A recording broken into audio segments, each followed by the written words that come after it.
schools touched by autism. We invite you to join us in supporting these families and schools by making a donation at freddythepizzaman.com. With your donation, you can help provide essential resources that can make a real impact. Visit freddythepizzaman.com to make a donation and to learn more about the Foundation's mission. That's FREDI, thepizzaman.com. Together, we can make a difference. Rock legend Peter Frampton comes alive. Peter Frampton, the Let's Do It Again tour returns Saturday, April 19th to Soaring Eagle Casino. Tickets start at $73 and are on sale now at the box office or etix.com. Ooh, baby, I love you. Peter Frampton, April 19th at Soaring Eagle Casino and Resort. Show me the way. SoaringEagleCasino.com. Make sure you listen weekly to our Moving Ferris Forward interviews with Ferris President Bill Pink and other leaders who are moving Ferris forward. Find out more about Big Rapids and Ferris and what they have to offer at ferris.edu.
Okay, back with you here on X's and Bros, Monday through Friday, 6 until 9. Always welcome the phone calls on the Meyer hotline, 866-838-4843, and always welcome your text at Sports Radio 21,000.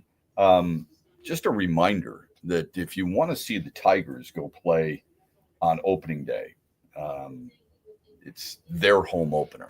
Opening day is in Los Angeles. It's Thursday. So Detroit taking on the defending world champions. They will open the home portion of their schedule against the Chicago White Sox. We'll get to this coming up here on X's and Bros. Many people feel like this is a team that is going to be the worst in baseball. Everybody's picking to finish last in the division. So you figure, okay, it's got to be a win, right? Well, we'll soon find out because strange things happen in baseball. I'm not anticipating much of a difference with the Chicago White Sox, but strange things do happen. So we want to send you to Comerica Park. And how do you do that? You text Tigers to 21,000. And it's very similar to the Michigan State contest that we had, where we sent two people to Ann Arbor, 2-night stay at Soaring Eagle Casino and Resort. We took you to and from the casino to Ann Arbor to watch Michigan State steamroll U of M. And then a couple of weeks later, we did the same thing in East Lansing. So what we're asking you to do is text Tigers to 21,000. You will then be eligible for the drawing in which Bill Simonson and the Huge Show will draw the winner Thursday, April 3rd, live at Soaring Eagle from the Sportsbook Ascend. And he's, looking forward to that. Billy's going to then take you out to dinner. Actually, the bosses are taking you out to dinner, but Bill will claim it's him taking you out to dinner. And then the next day, you will stay the night at Soaring Eagle Casino and Resort. And then the next day, you will travel to downtown Detroit to watch the Tigers beat the White Sox, and then we'll bring you back. It's going to be a really good night. Wasn't a good night for the Utah Hockey Club. Still trying to get used to that. Why they don't have a nickname? I guess they couldn't settle on one. When I was calling the IHL, the International Hockey League for the Detroit Vipers, I did that for years. We would go to Salt Lake City. It was the Utah Grizzlies, which I thought made sense. And it was a good-looking logo. It was a good-looking team. They had good-looking colors. Played at the Delta Center, which is where, the Wings played last night. And I didn't realize it's the third oldest hockey arena in the league, even though it's only had the Utah Hockey Club 1 year. But anyway, they've been playing hockey there for a long time. And Detroit wins 5-1. Ole Mata, who used to be on the Red Wings, is now on Utah. And while everybody is wondering what has happened to Detroit, why in the world are they faltering again at this time of the season? Ole Mata can't necessarily explain that, but he can say this. He can say that Todd McClellan, the head coach for the Red Wings, is seemingly the right guy at the right time for this organization. Listen to this. He's honest. You know what? He'll let you know. Whenever you do good things, he'll let you know. Whenever you play bad, he'll let you know, and there's no fluff, which is what you appreciate from him. And he's not an ass about it. But it's just like he just tells you how things are, and then I think as a professional athlete, that's what you want. You want clarity, and you want things to work, things to get better. And you thrive on situations like that. And he obviously happy to see the success he's had over there, and for the guys too. Our thanks to the Detroit Free Press, because the Free Press gathered that sound and we just played it for you. And it's so open and honest. And I loved what he had to say about McClellan. And it got me thinking while listening to that quote or listening to that soundbite. Got me thinking, why don't we adopt more of that in society overall? Why in the world wouldn't you want that type of honesty? Why wouldn't you want somebody who tells you straightforward what it's all about? It's like he just said, he's not a blank hole, but he just tells you, and that's what professional athletes want.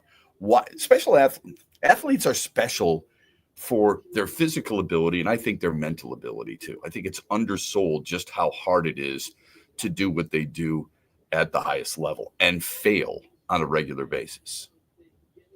It's something that many of us, I'm not saying you couldn't do it because I don't know most of you, but it's a really difficult thing to do. Going through something and failing, like in baseball. I know there's that old cliche, you fail 2 out of 3 times and you're a Hall of Famer. Everybody loves to use that. It's so true. When you go through such an elongated struggle where you're 0 for your last 21, you are hitless in your last 7 games, and people are bringing it up to you, and it's being mentioned in the newspaper, and it's being mentioned on social media, and the manager and the hitting coach are trying to coax you along to make sure you keep your confidence. The mental side of things is really hard. I've always found it funny when you'll be playing golf with some friends, and those friends can be really critical of any athlete. Why doesn't he just do this? He's so bad, he can't even do this. And they usually use the physical side of things.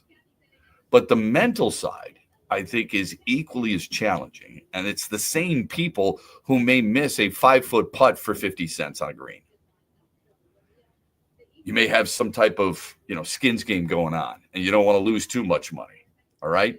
You've already lost enough money on the daily wager from the day before. So you want to make sure you're not losing too much money. So we'll just do $1 a hole. We'll do 50 cents a hole, whatever. And they're going to make you putt it out from 5 feet. And suddenly you take a step back and you measure yet again. And you miss it on the high side. And there's $1. That was $1 on the line there. That's it. And you've got all these other athletes who are playing for their jobs, their livelihood. And we make it sound like, you know what? It's so damn easy. And especially take that on top of the fact that many of these guys are really young.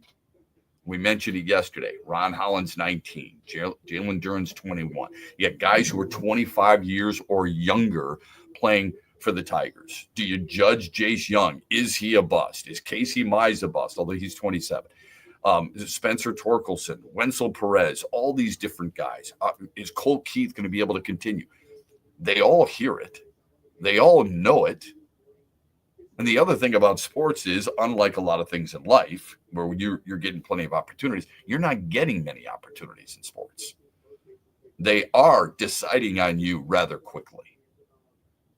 And it's become a much more toxic sports landscape because of social media and because of 24-hour sports and, constant websites and so on and so forth.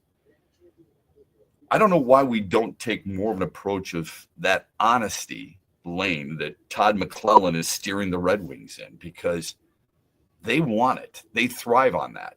And I would think more people would thrive on it. At least you know where I stand. You may not always like it, but at least you know where I stand. What is wrong with that? I don't think there's anything wrong with it. I think athletes respond to it better, depending on how you deliver the message, of course, but at least it's honesty. The question is, could you handle it? The question, how many people have a boss who is like that, who's open and honest with you and without being so demanding that nobody could necessarily satisfy it? That would be the fan, who is rarely satisfied, right? Phone number is the Meyer hotline, 866-838-4843. You can text the show Sports Radio to 21,000. Looked at a lot of different websites yesterday. The thing they love to do in March Madness at this time of the year is reseed the teams. Where do you reseed of the Sweet 16?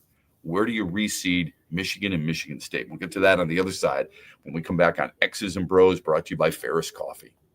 He would hear from my good friend Josh Garvey. Now he runs Dorn Mayhew's Grand Rapids office in downtown GR. They're one of the world's top accounting and CPA firms. Their worldwide headquarters in Troy, Michigan on the east side of the state. If you're a business looking to work with professionals who will help you every step of the way, turn to Josh Garvey and his team at Dorn Mayhew. Also, don't forget Dorn Mayhew brings you Coach Beeline and Josh every Tuesday, talking hoops on the huge show across Michigan. Friday, April 4th at Soaring Eagle Casino. Los Lobos and Los Lonely Boys. The Brotherhood Tour. Tickets start at $47 and are on sale now at the Soaring Eagle box office and etix.com.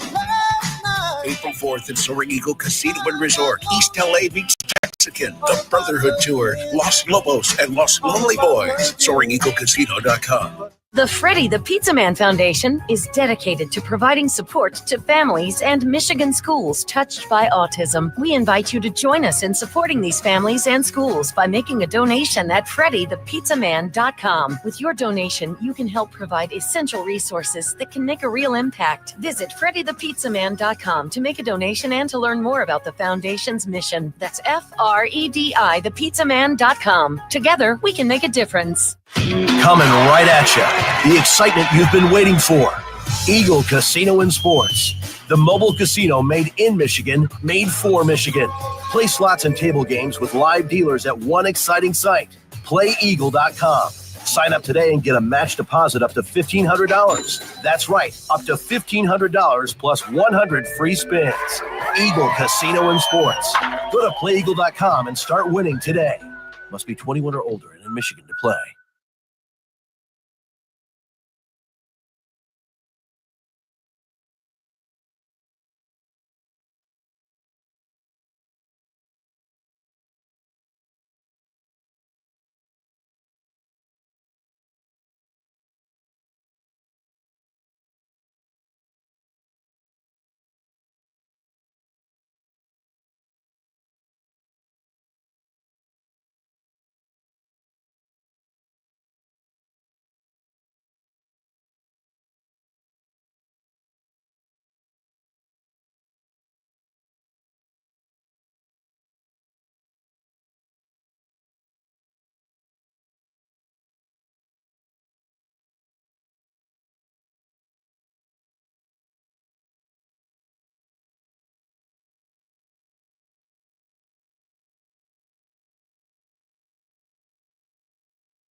We got some games left, As Jeremy Fears said, I told him the greatest thing that happens in these games is when the last game of the weekend, you try to win the weekend. When the last game of the weekend's over, if you still get to practice, that's a good thing. And first thing Jeremy said, hey, Coach, we get to practice Monday. I said, you're damn right, and I'm going to be excited about it.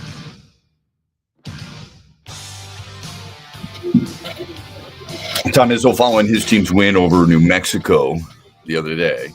So his team with a knockout of Bryant and now a knockout of New Mexico and into the Sweet 16. So 16 teams remain.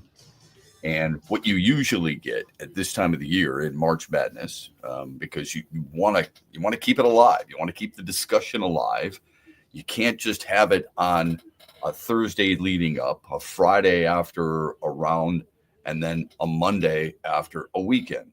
You've got another weekend quickly approaching. Michigan State and Michigan are going to be down in Atlanta. What you want to do is you want to make sure you're still talking about college basketball and the matchup that you're about to see. Michigan State's going to play Ole Miss. Michigan's going to play Auburn. People are fired up and excited about it. I had people tell me last night, hey, listen, Auburn is beatable. There's no doubt. Michigan can get it done. Okay, look, I think it's great. You believe in your team. What is giving you reason not to believe in your team? A little bit of a skid toward the end of the regular season. And then what did they do? They reinforced your belief by winning the Big Ten tournament and doing what they've done in the first two games of the NCAA tournament, specifically over Texas A&M. That was a nice win. And what I got last night from people is, listen, Shep, Texas A&M, they are a team that you feel Michigan wasn't going to beat. And I said, that's correct. I thought Texas A&M was going to win that game. And they said, well, guess what? They beat Auburn. And I said, oh, okay. Auburn had 5 losses. I believe all 5 losses were to top 10 teams. And I said, if that's the case, I guess Florida should be glad that, they're not playing Missouri. Because Missouri beat them earlier this year, right? Yeah. You can't play I beat them, they beat me, or they beat them, so that means I'm going to beat them. Especially when the time of the season, like when it happened, matters too, right? We can't just call back on, Michigan State lost to Memphis in December, so yeah, what a win for McNeese, Yeah, I guess so. For Colorado State, with that logic, Drake would beat Florida, right? because Drake upset Missouri in the first round of the NCAA tournament. Missouri at one point did beat Florida, and that means Drake would win, right? That's the logic. That's the logic, yeah. And it's not logical. Okay.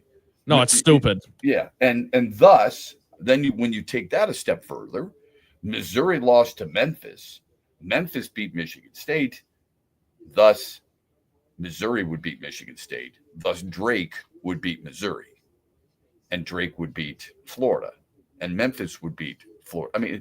You can't play that tic-tac-toe game. It makes no sense. It's not that I think Auburn is unbeatable. Obviously, they are. Every team is. I look at it and I see which team I think is better. I think Auburn's looked the most susceptible of the 1 seeds. I don't know if that's a hot take. I don't think it is. I think of all the 1 seeds, they're the one team that has had a game in both. The Alabama State game, they ended up running away with it. But the first half was close, and then Creighton gave them a real game until about 5 minutes left. We talked about this yesterday. But we put a lot of stock in UConn. UConn. UConn's an 8 seed. UConn's not that good as they were in years past, and it's tough to do that. You've got the proverbial bullseye on your back, and you've got new teams. You've got elevated leaders on your team trying to do more than what they were asked to do the last 2 years, and especially the year before. And I don't know. It's hard for me to suggest one seed is more susceptible. I can tell you this. I think Duke, of the 1 seeds, has looked the best for sure.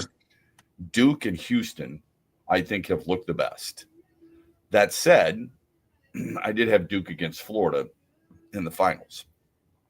And I didn't go chalk either, by the way. But I mean, that's kind of how I looked at it. I still think Michigan State's really good. And I'm confident of them moving forward. Can they beat Auburn? Yeah, I think they can. Could they beat Michigan? Yeah, they've already proven that. The bigger question is, will they be able to beat Ole Miss? That's the first and foremost question. The question many people are now talking about are, if you had to reseed them, and Michigan State's a 2 seed, Michigan a 5 seed, as you know, but if you had to reseed them based on their first 2 game performances, what it would look like. So I went to ESPN.com and I wanted to see what it would look like. Here's what they did. They reseeded and they put Duke number 1 overall, Florida number 2, Houston number 3, Auburn number 4. And it does tell you that at least that website, their writers feel like the win over Alabama State and the win over Creighton, I think Creighton's pretty damn good. And that's the reason I hesitate to go with Auburn as the team that looks the weakest. We're looking at a half is what we're doing. We're looking at the first half against Alabama State, which is interesting because we wouldn't do that with Michigan State against Bryant.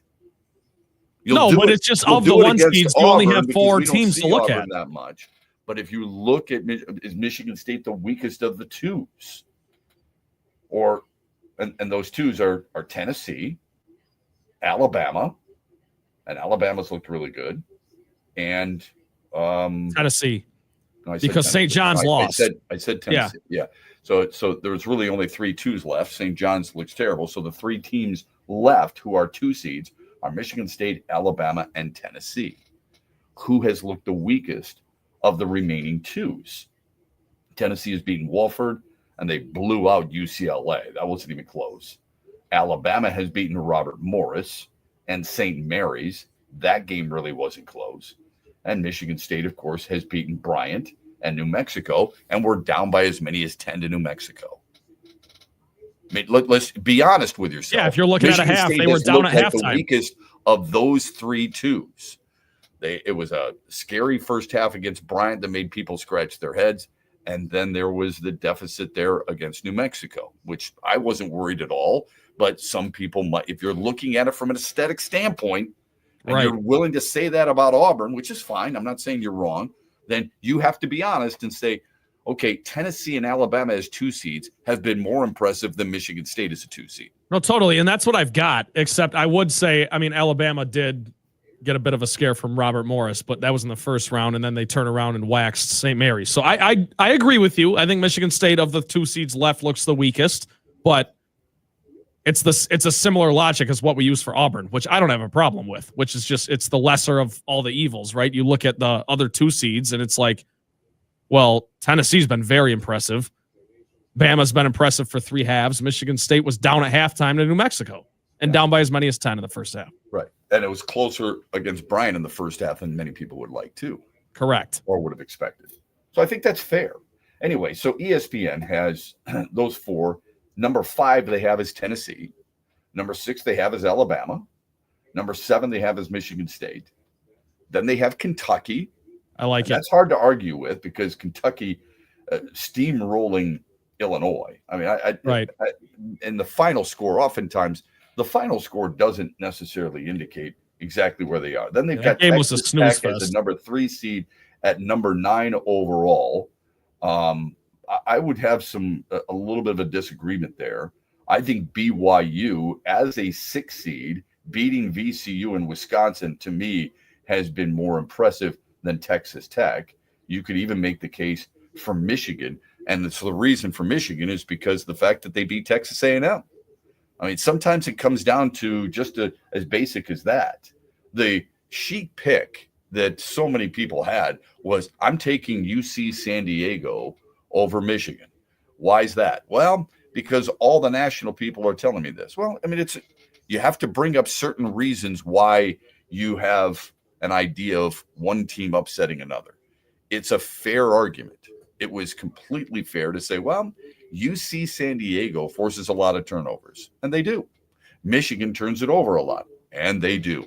So those are all my whole point was, yeah, but UC San Diego hasn't played a team like Michigan before. Now, the theme came true. I mean, it really was. It was the Michigan turned it over way too often. There's been a lot of sloppy play from what I've noticed in the NCAA tournament so far. It hasn't been good. But here's Michigan at 11. Then they've got Maryland at 12. They've got Arizona at 13. Arizona's a 4 seed, so Michigan is over that. Ole Miss as a 6 seed is 14. Purdue 15 as a 4 seed. Arkansas as a 10 seed is number 16, and I can't figure that one out for the life of me.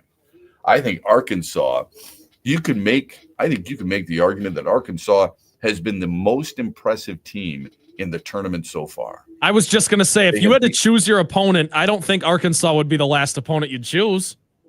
And in this ranking, they're 16. You know what I'm saying? Choose your opponent, they wouldn't be the last one. It would be one of the last ones that I would choose. They wouldn't be dead last for me. Who they've beaten Kansas and they've beaten St. John's. Now, here's what you have to ask yourself. How much did you believe in Kansas? Take away the blue blood aspect of it. Yeah, not much. Take away the fact that they've got Bill Self as their head coach. Look at the team. Just because they were preseason number 1 doesn't mean that Kansas was, this imposing Jayhawk team of teams gone by. Right? Yeah, I picked Arkansas in that first round. That was not one of those situations where I looked at it and I went, man, because this Kansas team could catch fire, and then you watch what happens. It's not the same Kansas team. So, but still, as a 10 seed, and you could talk about whether they were underseeded or not, as a 10 seed, beating that team the way they did, and it was a fun game, but they forced a lot of turnovers by Kansas. And then to do what they did to St. John's in a game that really wasn't close. And we talked a little bit about it yesterday and Rick Pitino's decision and so on and so forth. Bottom line is what Arkansas did was they dictated pace and they forced St. John's into some uncomfortable situations. I'm surprised that they got them at 16, the very last team. I bet you that has more to do with the fact that originally they were a 10 seed in the West. Let me read you what they had to say about MSU, perhaps giving you some explanation on why MSU is 7 and Michigan is pulled in at number 11. So here's what they write about Michigan State. Tom Izzo loves football. Hot take. Early in his coaching career, he even brought his passion for that sport for the basketball court, and he would give his players football patch. Gee, I never knew that. That's news breaking. I mean, I never heard that story before. I don't know if you knew this, but Matt Trennan also played football. It's a perfect example of what he expects from his players in Michigan State. Toughness is those deepest NCAA tournament teams excelled in offensive rebound and were always the best defensive units in the country. You remember a year ago when we were talking about this team, this is what I said. I said it about their football program too. In the past, I know Lorenzo White, people love the Lorenzo Whites and the Andre Risons of the world and the Plaxico Burrises and Charles Rogers, but Michigan State has always been built in the trenches. Their best football teams have been built in the trenches. Michigan State's best basketball teams have always been defense first and rebounding 1B.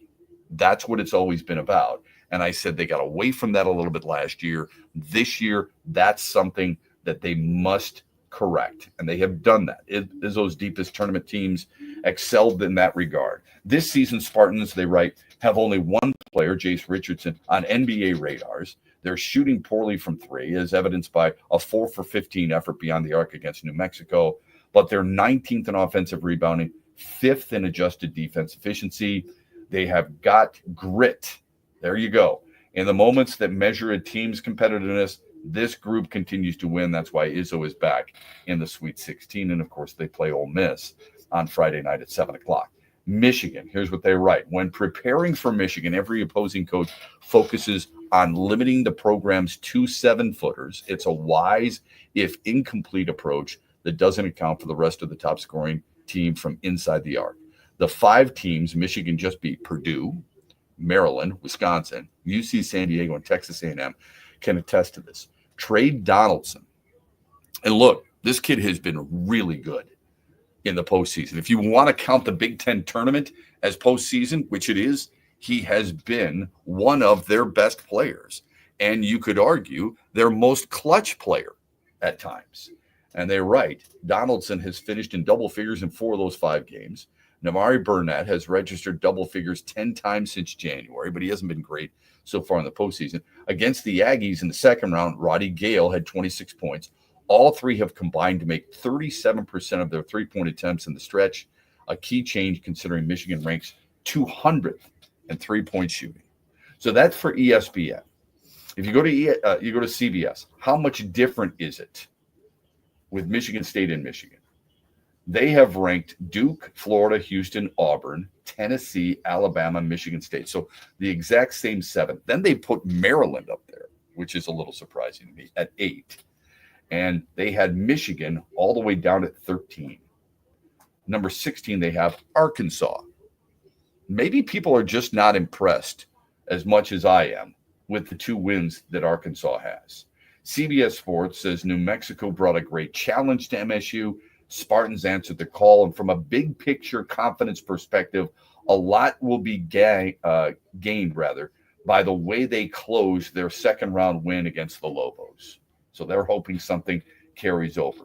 For Michigan, they write the Wolverines nearly handed their tournament future away in the first round against UC San Diego, only to that to me was odd. I mean, I thought how they just brushed over it. Well, they built a big lead. UC San Diego came back, actually took a 1-point lead. I don't think. I mean, were you ever watching that game? Not that you would be nervous. Was there ever a doubt that you thought Michigan was the better team? To me, no, but UC San Diego did take the lead in the final couple minutes, well, and that's why. Like I know. I'm saying they took the lead, so there was doubt they would lose. There was never doubt they were the better team. To answer your question, gotcha. Yeah, okay, fair enough. Good explanation there. There wasn't a lot of consistency, half to half, game to game, but the Wolverines delivered winning plays in both games. Okay, so sometimes, and that's what it's required. And this is the reason. The reason I'm reading that is because this is the reason they've got them ranked so low. Lastly, SI.com. So far, it's Michigan State stayed consistent as the 7th seed. SI.com. They got Duke. They got Florida. They got Tennessee as the 3. I don't know if that surprises you. Houston 4, Auburn 5. So basically, on these 3 websites and where they've ranked Auburn, it tells you exactly what you were talking about. They are the weakest of the 1 seeds. They've got Kentucky 6, Alabama 7, Texas Tech 8, Michigan State 9, and then Michigan 10. And they write, come up against New Mexico was always going to be a difficult matchup for the Spartans. They managed to get control of the second round game in advance to Atlanta. South region has much opened up compared to Selection Sunday. There's something poetic about Jaden Aiken scoring 16 to deliver Tom Izzo's 16th Sweet 16. I like the way they worded that. Then they've got Michigan. Big Ten tournament champs have the type when it comes to being in close competitive games that come down to wire and somehow find a way to emerge with victories. Something to be said for that, don't you think? That's what it requires at this time of the year, especially when you reach the Sweet 16. There aren't very many blowouts. Here's our Meyer hotline, 866-838-4843. You can text the show Sports Radio to 21,000. We'll take a quick timeout. We'll dive into some baseball discussion on the other side. This is X's and Bros, brought to you by Ferris Coffee. Huge here for my good friends at Insurate. Now, we know inflation is making everything expensive, including your auto insurance. But what if you could instantly compare rates and find big savings? At Insurate, they make shopping for auto insurance fast and easy. One call gets you multiple quotes. Call 231-COMPARE now or visit insure.it. That's 231-COMPARE or insure.it, where smart drivers shop, compare, and save. Insure.it. Save money now. At Meijer, we work hard to bring more of the good life to your life so you can bring home more perfectly plump and flavorful produce picked for precise freshness, beautifully marbled beyond brag-worthy certified Angus beef, and more must-have money-saving M-Perks rewards. Because saving more on local favorites is good, but bringing home more of what you love in every trip, that's the good life. We do more to make life a good deal better at Meijer. Rock legend Peter Frampton comes alive. Peter Frampton, the Let's Do It Again tour returns Saturday, April 19th to Soaring Eagle Casino. Tickets start at $73 and are on sale now at the box office or etix.com. Ooh, baby, I love your way. Peter Frampton, April 19th at Soaring Eagle Casino and Resort. Show me the way. SoaringEagleCasino.com. Attention Michigan fans, it isn't a Michigan game day without a Michigan-made beer. Founders Brewing Company, a proud supporter of the University of Michigan Athletics Department, has the perfect beer for you with their Michigan Pilsner. Crafted with only the best locally sourced Michigan hops and the highest quality ingredients to deliver a smooth, crisp taste. Upgrade your game day traditions with their easy drinking Michigan Pilsner. Founders Brewing Company, proud sponsor of Michigan Athletics. Welcome to Craft.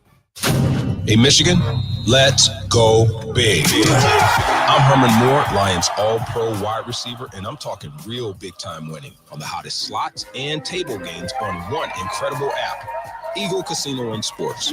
Sign up now and get up to $1,500. That's right. We'll match your deposit for up to $1,500, and you'll get 100 free spins. Eagle Casino and Sports. Made in Michigan, made for Michigan. Must be 21 or older and in Michigan to play. Make sure you listen weekly to our Moving Ferris Forward interviews with Ferris President Bill Pink and other leaders who are moving Ferris forward. Find out more about Big Rapids and Ferris and what they have to offer at ferris.edu. Thanks for listening to X's and Bros with Matt Shepard, only on the Michigan Sports Network.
What do you think one of the biggest themes for the Tigers this season will be?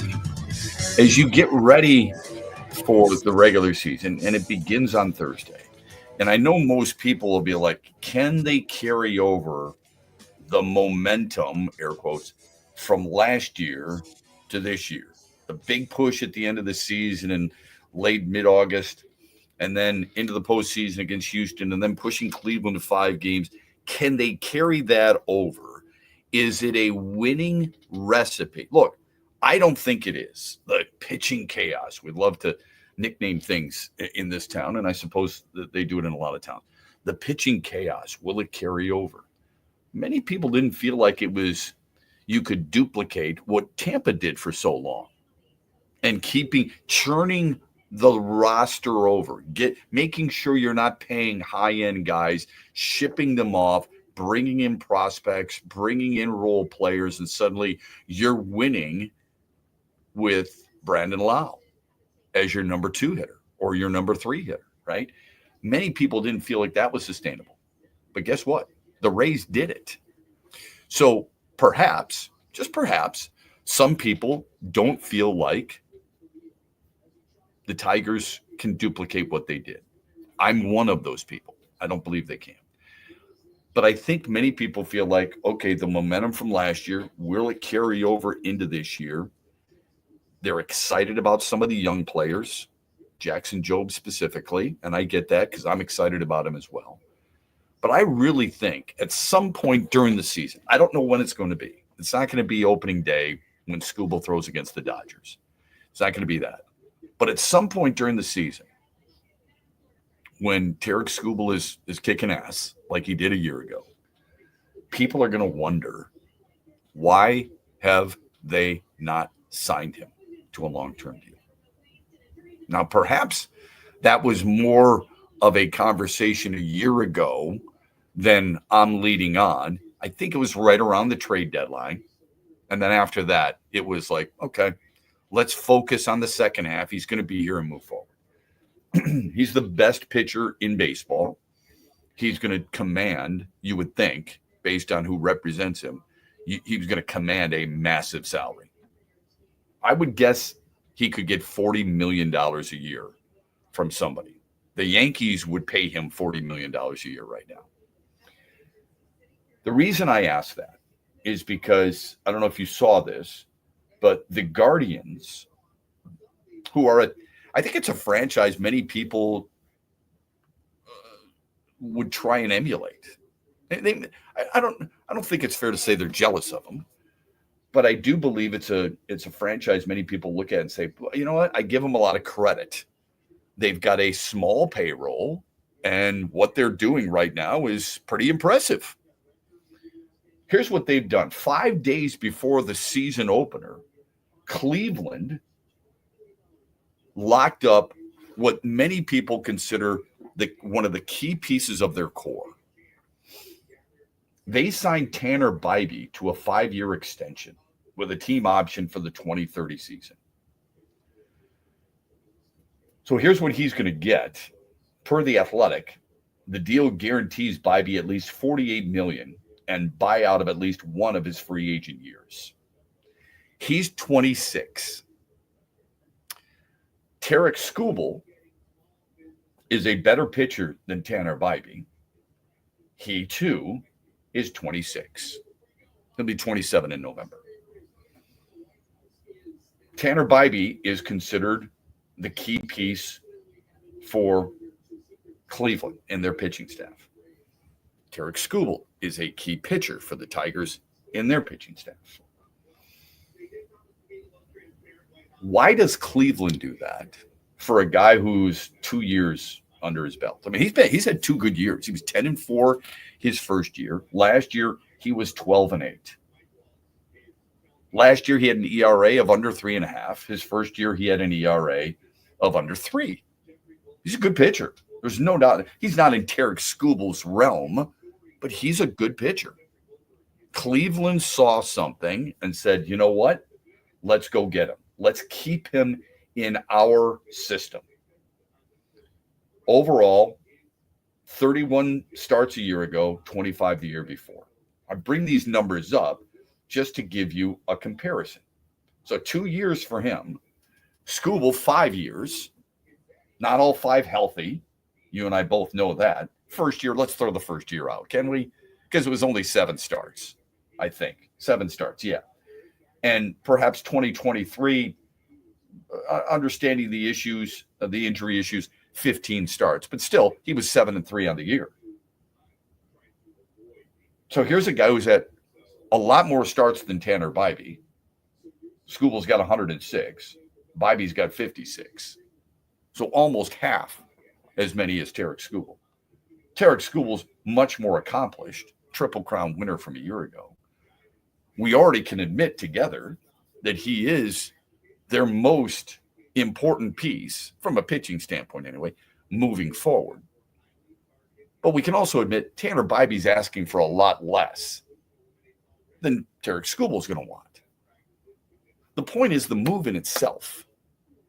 Cleveland noticed something. I'm not suggesting that the Tigers should have noticed something in 2022 when Skubal made 21 starts. We have to keep that in mind. I mean, Bybee go 25 starts and 31 starts. Tarik Skubal last year, 31 starts. Same as Bybee. Bybee in his second year made 25 starts. Hold on. In Skubal's second year, really it was his first full season, he made 29 starts. So granted, he's been injured, but overall, I mean, here's a guy who in a couple of years, 31 starts, 29 starts. In 2022, 21 starts. Remember 2020 when he was called up, that's the COVID year, right? So you're only playing 62 games. The point is Cleveland had the foresight to lock their guy up on a 5-year deal. The Tigers have not done that. And because Cleveland was able to envision the importance of Tanner Bybee to their rotation, they're able to save money. I'm not saying Tarik Skubal would have accepted the same 5-year contract that Tanner Bybee would have prior to last year. And most people would argue, why would you sign a guy who was just coming off an injury? But it's interesting that last year, if you recall, when we were briefly discussing this, there was information leaked to the media that the Tigers were quote unquote lowballing Tarik Skubal. That kind of came and went, if you think about it. It wasn't a big story. It had a very short shelf life in Detroit and in the state of Michigan.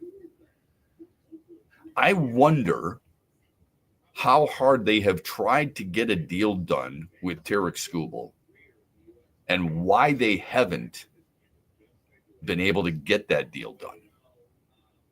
And when at some point this season, when will that be pressed to the powers that be with the Tigers?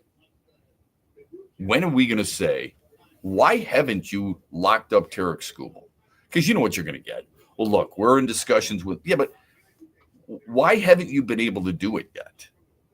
What's standing in the way? Is it the owner?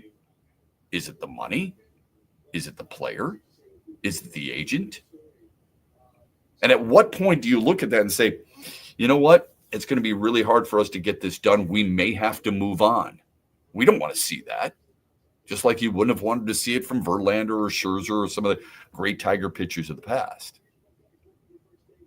But it's interesting that other teams are able to get those deals done with some of their younger stars that they find really important to be the successful part of their organization. And the Tigers have not done that. They did it with Cole Keith as a minor league player, but they haven't done it with Tarik Skubal. That to me seems odd. The Meyer hotline is there for you, 866-838-4843. You can text the show, Sports Radio, to 21,000. This hour, we're brought to you by our friends at Meyer.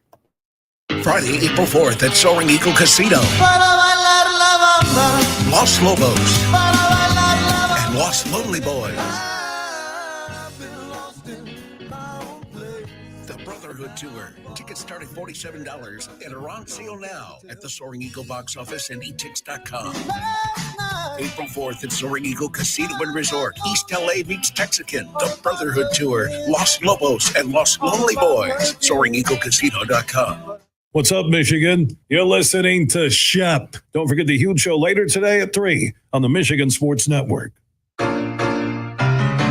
When you're on the go, every minute of the day counts. Meijer Home Delivery and Pickup helps you make the most of every second. Get all your weekly shopping online, quickly and easily, from wherever you are, whenever you want. Then have your Meijer order delivered to your home, or swing by and pick it up when you're out and about. Whatever works best for your schedule. The good life is in reach with Meijer Home Delivery and Pickup. The Freddie the Pizza Man Foundation is dedicated to providing support to families and Michigan schools touched by autism. We invite you to join us in supporting these families and schools by making a donation at freddythepizzaman.com. With your donation, you can help provide essential resources that can make a real impact. Visit freddythepizzaman.com to make a donation and to learn more about the foundation's mission. That's FREDI, thepizzaman.com. Together, we can make a difference. Van Andel Institute Purple Community is a grassroots fundraising network powered by the dedicated volunteers who support VAI's mission to improve human health now and in the future. When you raise funds through the Van Andel Institute Purple Community, 100% of the proceeds go directly to the Institute's research into diseases like cancer and Parkinson's, as well as VAI's science education programs. Learn how you can get involved at purplecommunity.org.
Okay, back with you 18 after the hour, Monday through Friday, 6 until 9. We're brought to you by Meyer this hour. Some records are meant to never be broken.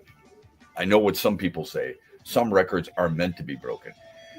An NBA player who has Michigan ties feels like one player who is currently knocking down threes in the NBA can break Stephen Curry's NBA record for number of triples. Now, it's not over yet. Steph Curry has dropped in over 4,000 three balls. Draymond Green thinks that there is one player, one current player, who, quote unquote, may have a chance. Now, remember this. Curry could easily go over 5,000. He's not done, right? He's still playing at a high level.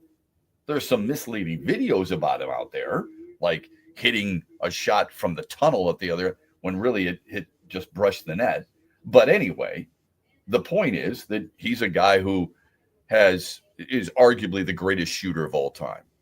I don't know how you argue against it when he's made more threes than anybody else. I mean, the range is limitless. He's just amazing. But Draymond Green thinks there are a couple of guys, specifically one guy, who's got a shot. Who do you think the one guy is? Unfortunately, it's not Cade Cunningham. Is it Anthony Edwards? It's not Anthony Edwards. Because I know he's having a big year from three. Who'd he say? It's Trae Young. Oh, okay. He thinks if there's one guy who might be able to break Steph Curry's record, it would be Trae Young. Now, I don't know if he thought this through, but I looked some things up when I read this article. And I thought, this is ridiculous. And I'm going to give you the reason why. And look, there are certain records. I agree with the masses who say there are certain records in the NBA that'll never be broken. I don't know if John Stockton's assist records will ever be broken. Scott Skiles once had 30 assists in a game. I don't think another guy's going to have that many. AC Green played 1,192 consecutive games. Not in his career, but in a row. It's the Cal Ripken type rule. It's the Cal Ripken type feel. Because of the abuse on the body, AC Green, literally, he started the second game of his season in his NBA's first season, November 19th, 1986. He didn't miss a regular season game until April 18th of 2001. It's incredible. I don't think anyone's going to touch that. Mikal Bridges is the active leader, and it's under 500.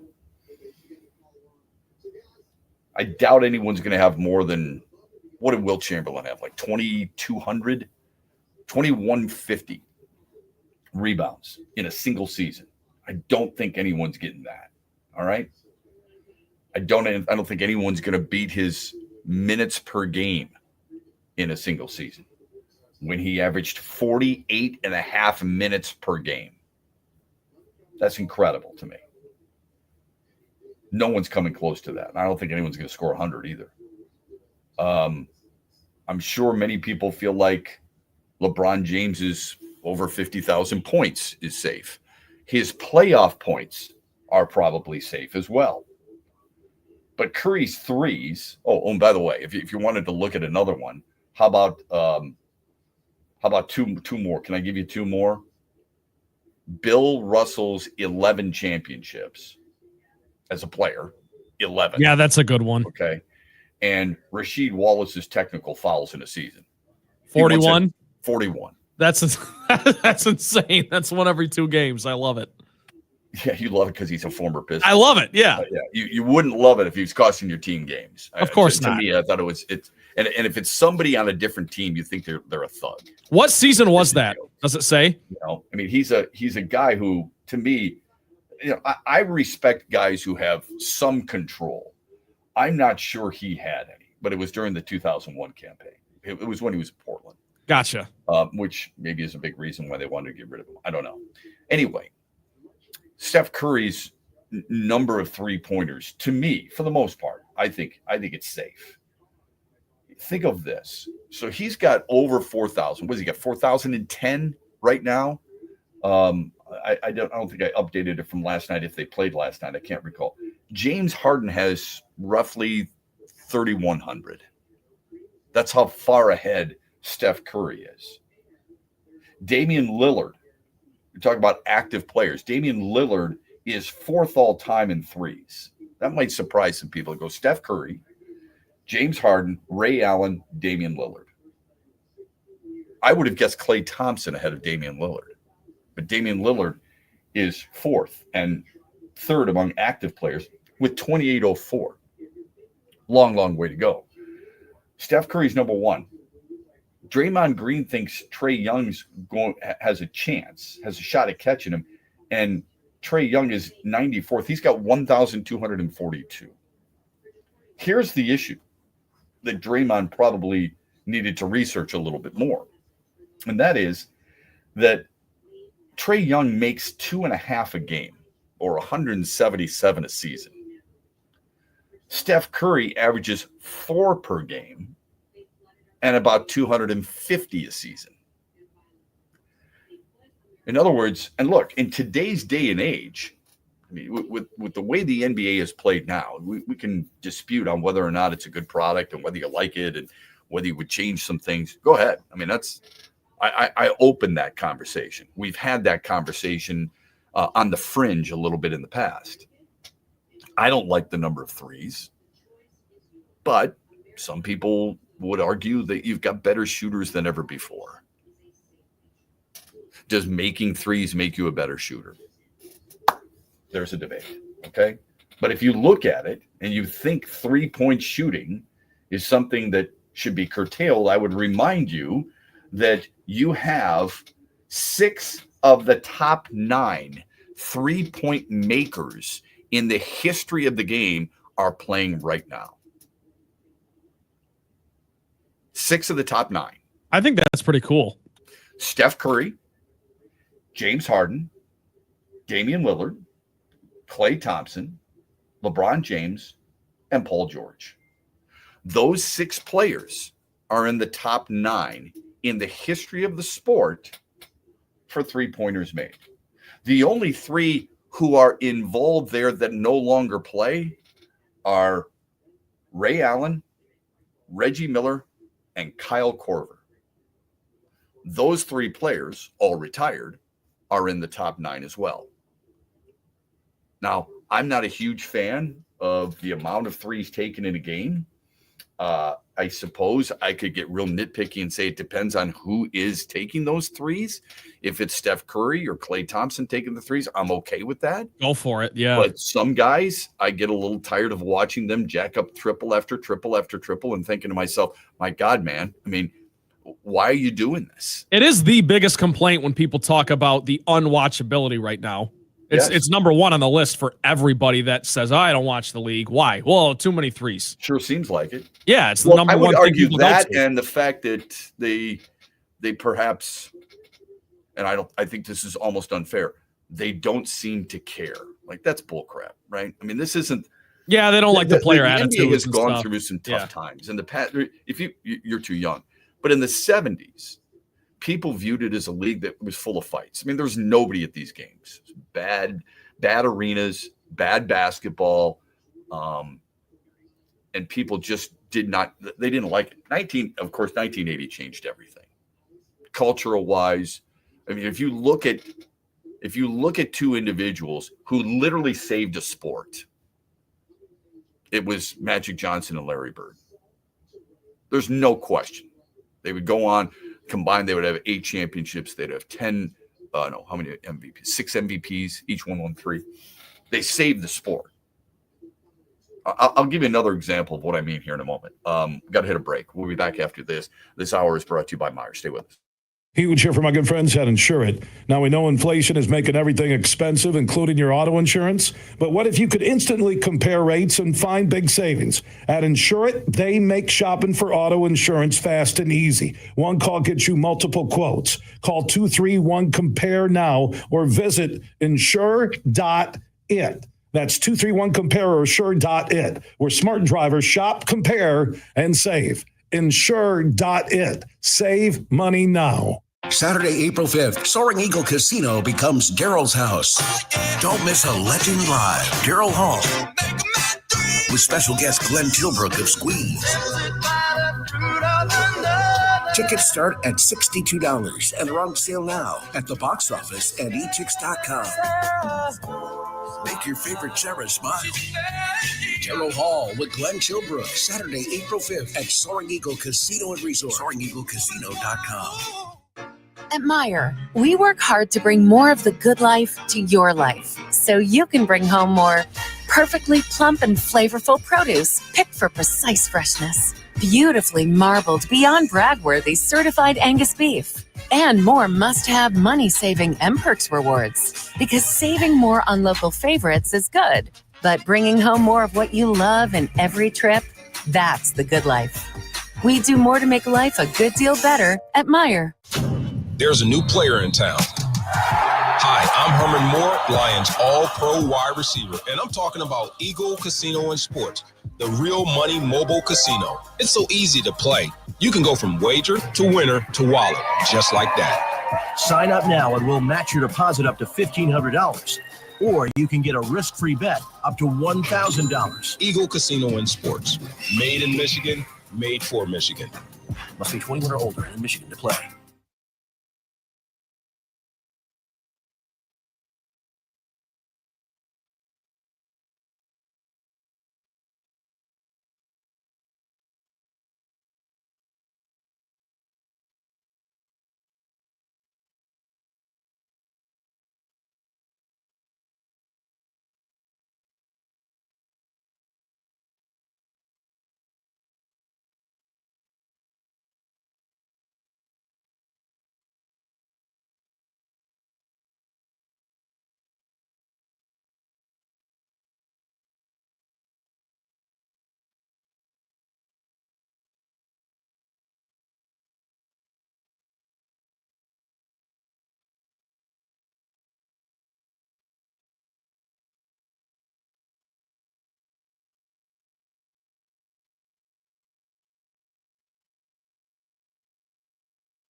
Very gratifying just to see these guys, these young men perform the way they do on the biggest stage, under the brightest lights on national television. It just shows that they've trained and prepared for the moment, and they believe in themselves and each other. There's Dusty May following his team's win over Texas A&M the other day, and now into Atlanta for the Sweet 16. Good for him in Michigan. They will play on Friday, and they will battle the top seed and the number 1 overall seed, the Auburn Tigers. Welcome back, 35 after the hour. In case you missed last night, Red Wings a 5-1 winner. They do so in Utah, snapping a 6-game road slide. They were down 1-0, scored 5 unanswered. They only had 14 shots on net. Who cares? They got the win. They're 3 points back in the final wild card spot. Columbus also won, so they stay in front of Detroit as well. Pistons are going to host San Antonio tonight. Detroit is 30-12 against teams under 500. They won the first meeting by 15. Important to note that Indiana was a winner last night over Minnesota. The Pacers have won 5 straight. They lead Detroit by a game and a half for the number 4 seed. Meanwhile, Milwaukee lost to Phoenix thanks to Kevin Durant's double-double, 37 points. And Milwaukee is just a half game ahead of Detroit for the number 5 seed. Slowly we climb. Let's hope it continues. Here's our poll question. We have one for you every single day. Have you given up on the Red Wings? It's a simple yes or no response. Vote via XB Mornings. I just retweeted it at Shep Matt. You can follow me on Twitter. And we'll give the results tomorrow in the 8 o'clock hour. I didn't expect to go this route, but we heard from Dusty May there moments ago. We were talking just before the break about Steph Curry and the 3-point record, and Draymond Green thinks a guy like Trae Young can break it. And I see it as a safe record, but it's the chase that oftentimes makes it fun. You got to play a long time. You got to play effectively. You got to be wanting to play in games. That's another thing that I think is kind of under the radar for a lot of people. You have to be willing to play in a lot of games. How many games are you playing? Are you healthy enough? If you're only playing 62 games per season, you're not going to have any chance at breaking this. But anyway, we had mentioned that, in the 70s, basketball was dead. The NBA, I should say, not basketball. College basketball was okay. The NBA was dead. Magic Johnson and Larry Bird brought it back in 1980. And it really started in 1979 when they clashed for a national championship. Bird at Indiana State only lost 1 game. Magic Johnson, Greg Kelser, Ron Charles, Terry Donnelly, Mike Berkovich, players like that, Jay Vincent from Michigan State in 79. And what is still, I believe it's still the most watched NCAA championship of all time. It is, yeah. What it did more than anything else is that it allowed because so many people wanted to watch that on NBC, Dick Enberg, I think Al McGuire called the game. What they did was that expanded from 40 teams in 79 to 48 the next year, and then to 64 5 years later. These are the things we need to know. TV rights of $5.2 million in 79 doubled the next year. These are the things that these guys have meant. So on top of that, in the NBA, when those two come into the league together, Magic Johnson was the first overall pick by the Lakers. Larry Bird had been chosen 6th overall by Boston the year before. He chose to come back to Indiana State and play his senior year. Facts, okay? And people are like, what are you talking about? Yes, that's the case. He chose to come back. You could have easily gotten hurt. And that's what we hear today all the time, don't we? Yep. Does anyone, honestly, next time you have that conversation, does anybody bring up Larry Bird in that situation? In the 1978 draft, he was 6th overall. You want to know who's taken in front of him? Michael Thompson. Ended up playing for the Lakers. He came out of Minnesota, but drafted by Portland. Phil Ford, who was a hell of a point guard at North Carolina. Rick Roby, who was an oaf at Kentucky. No, he was a good player there, but he was an oaf in the NBA. Michael Ray Richardson, a shooting guard. Most of his years with the Nets. Good years. and Purvis Short out of Jackson State. Those guys were all taken ahead of Larry Bird. Same draft as Reggie Theus. Bird went back to Indiana State, played his senior season, and, you know, for him and Magic Johnson to go into the league together made the league more relevant, got everybody's attention. Culturally, it changed things. It was the impact is immense. One might argue, look, there are certain sports and certain people who affect them. And I look at it and I go, okay, obviously Jackie Robinson. April 15th, 1947, massive game, right? Brooklyn Dodgers. Jackie Robinson makes his first start. That's big. Wayne Gretzky's trade. The trade of Wayne Gretzky from Edmonton to Los Angeles, look at what it did. 5 new teams came into the United States in warm climate areas. Would never have happened. Los Angeles became, everybody flocked there. Everybody wanted to see the Kings. Everybody wanted to see the great one. Kids started playing hockey. The effect is unbelievable. You have now players from all over the country. It's no longer Michigan, Minnesota, Massachusetts, New York. It's all over. It's Arizona. It's California. It's Florida. That's the Wayne Gretzky effect. He changed a sport. Period. You could say Caitlin Clark has changed a sport. She's responsible for 25% of the revenue last year. I don't know if people realize that. 25% merchandise, TV rights, broadcast rights. She alone responsible. But let's cut her out. Let's be bitches to her. That's a good idea. Good thought process by the WNBA. Players together. Analysts together. Diana Taurasi, Cheryl Swoops. These angry women. It's unbelievable, right? Those people changed the game. You look at Bird and Magic Johnson, their path is so scary and eerie. Bird 3 championships, Johnson 5. Each played 13 seasons. Each had I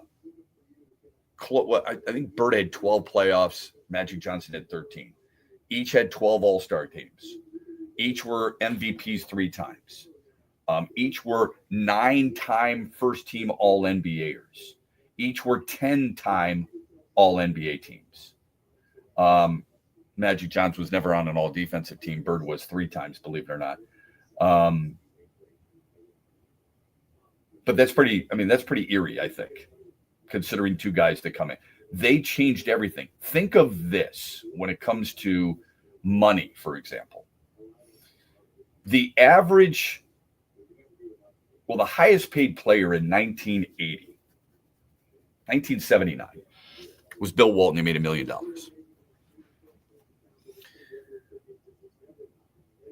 When Magic Johnson and Larry Bird come into the league, everything changes. Broadcast rights, salaries go up, so much so that the highest paid player this year is going to make $56 million. Before Magic and Bird, the highest paid player made $1 million in a single season. And actually 2 years prior was $500,000. Today, Steph Curry makes $56 million by himself, 1 season.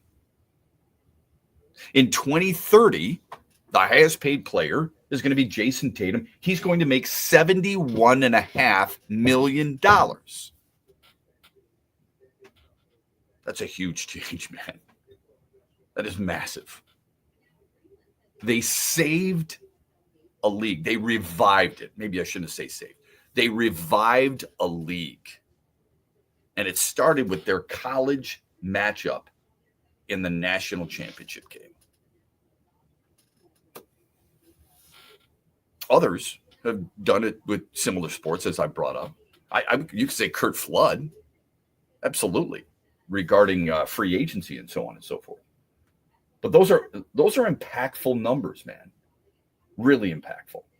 So I just wanted to wrap that up and make sure you were aware. I mean, I think those are important numbers to reflect upon. And I don't know. I hope, like, obviously Magic Johnson and Larry Bird are Hall of Fame players, going in at the same time, which is special. Michael Jordan, I would consider the best player of all time. People now argue LeBron James. It doesn't happen without Magic and Bird and Magic, however you want to do it. They played 3 times in the NBA Finals against one another. Bird won the first one, Magic and the Lakers won the next 2. 8 championships between them, 6 MVPs. Amazing. Simply amazing. All right, went down a little history road there for you. There is a Spencer Torkelson had a home run last night in Detroit's loss in the preseason game, exhibition game, spring training game, whatever you want to call it. He leads the team in home runs, and I believe he leads the team in RBIs in the spring. And I know those people, this is where I always talk about it's hard to change people's minds. The people who already have their mind made up, it's fine. You don't have to believe in everybody, all right? And we don't always have to agree on it. What you hope for is an intelligent discussion and a reason why. Not everybody has a reason why. But it seems like the Tigers are coming down to their roster, and they're going to have to make a decision between Spencer Torkelson or Justin Henry Malloy. And I'm thinking about this last night. Well, I'm reading about, and I was watching the Wings game, but I know Torkelson had homered. And I thought, why does it have to be between those 2 guys and not Manuel Margot? Why is it automatic that he's there? He's 30, not super old, so what? I mean, but he hit 239 last year. We hear people, we hear fans all the time, callers, listeners, whatever. And here's what they say. I want to see the young guys play. That's what I hear. I want to see the young guys play. And I think what you really mean is there's nobody else, so why not? That's kind of my conclusion to people who say that. Manuel Margot has never hit. Well, I mean, what does this team lack? Let me ask you this. Power. What do you think? Okay. I've given you the numbers in the past. Now, it's based on last year, so maybe it's not fair. Maybe I need to turn the page a little bit. But when I tell you that this team was, 24th in home runs, 19th in runs overall, when they're 24th in average, 29th in on base, and 22nd in slug, and 24th in OPS, I think it's fair to say that one of the things they need, if we think the Lions need a pass rush, I think it's fair to say the Tigers need power. Where's the power going to come from? I ask this question weekly on this show. Manuel Margot was picked up, and he's a guy who's never hit more than 13 home runs in a season. You're missing Parker Meadows. You're missing Matt Vierling. Those are 2 important pieces, especially a guy like Meadows, who makes up so much ground in the outfield. Manuel Margot in center, he's not going to play center field. Riley Green will move to center field. Manuel Margot is not chasing down balls in the alley. Okay, you have lost your 3. Your outfield defense was perhaps the best part of your team, outside of perhaps the bullpen. But your outfield defense with Green in left and Meadows in center and Vierling in right. Vierling's fast. I mean, Vierling is an athlete. Meadows is an athlete. Green's an athlete. Those guys chase down balls in the alley. Those guys get to the line, and they're good defensive players. I'm not going to claim they're gold glove material, but Riley Green was a finalist for one. Was he not? Or he was in the discussion. So you've lost 2/3 of that. You have experimented with Justin Henry Malloy at third base and the outfield where he played a lot of a minor league season in the outfield to try and get him adjusted. They played him a little bit at first base. You've got a problem at third. Stop me when you think I'm wrong here. You got a problem at third. Shortstop is, I think, a big question mark. I don't like a rotational player or rotation situation at that position. It's too important. I would argue the second most important position on the field defensively to catcher. You got a bad defensive second baseman. You got a guy getting used to it at first base, but I'm sure that's going to be fine. All right.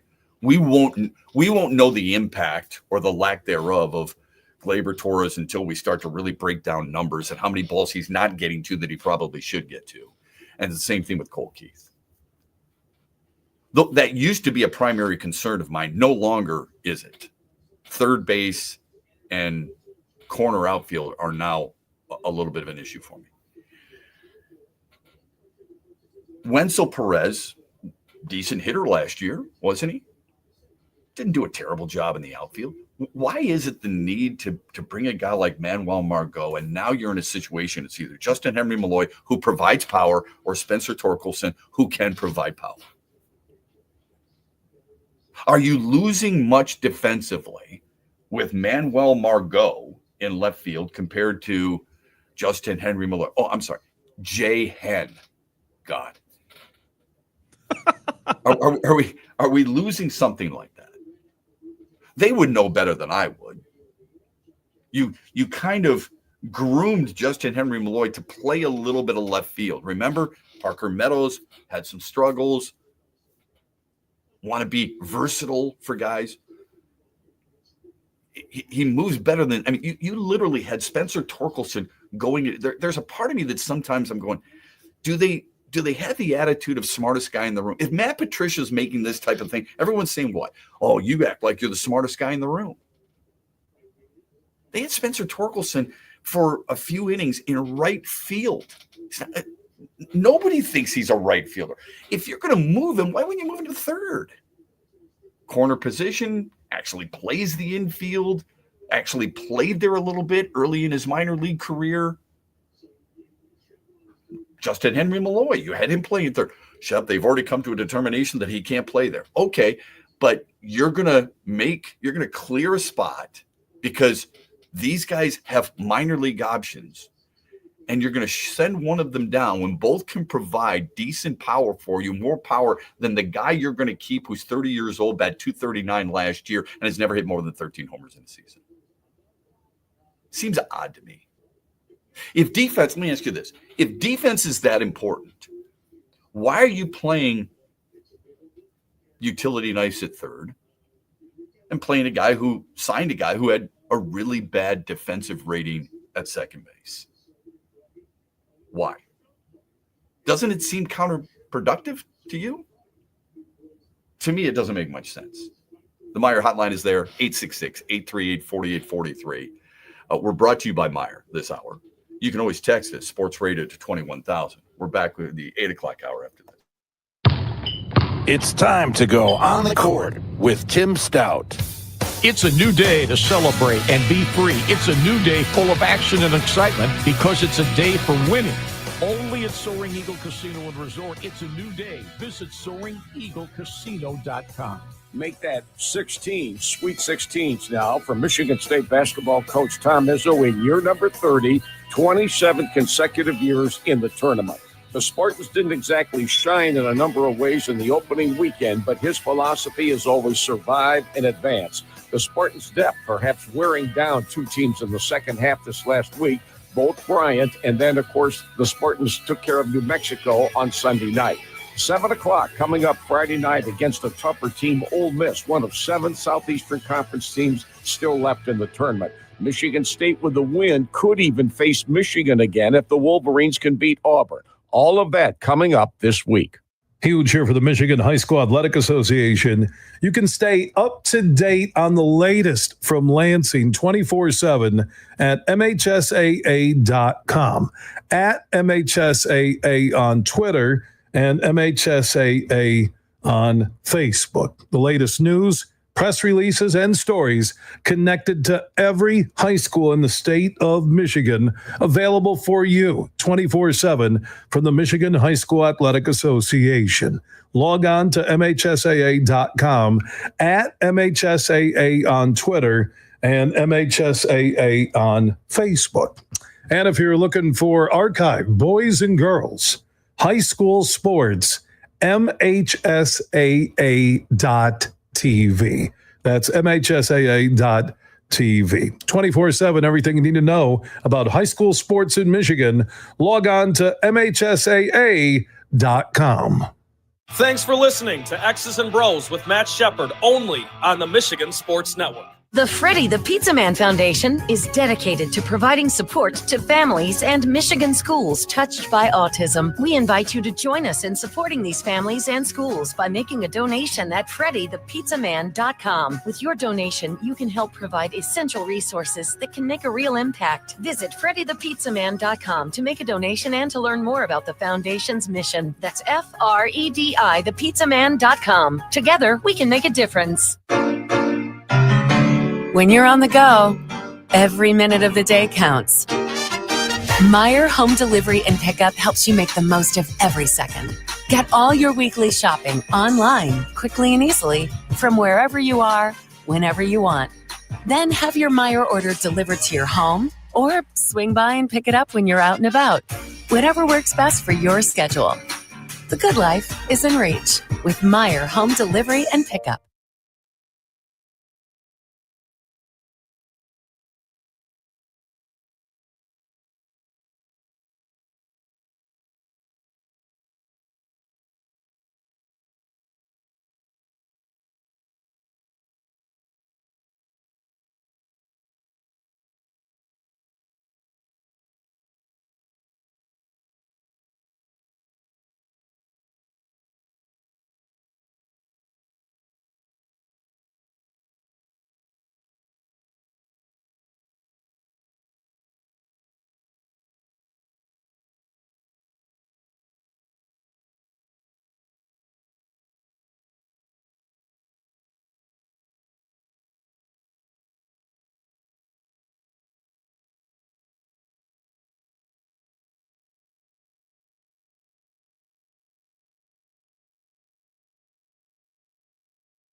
punch us back. We're going to smile at you. And when you knock us down, we're going to get up. And on the way up, we're going to bite a kneecap off. Home run! Home run! He hit it a mile! Let's give them the keys to the Hall of Fame, but not tonight. Tonight they are in the Stanley Cup. Steve Eiserman, come get it. It feels like cool, heaven must be lying. I got one question for you, Michigan Nation. Who's got it better than us?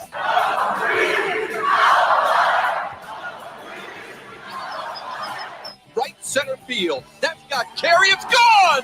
Number 500 and history for Miguel Cabrera. Touchdown, Detroit Lions. Yes. This game is over. They score. Red Wings win.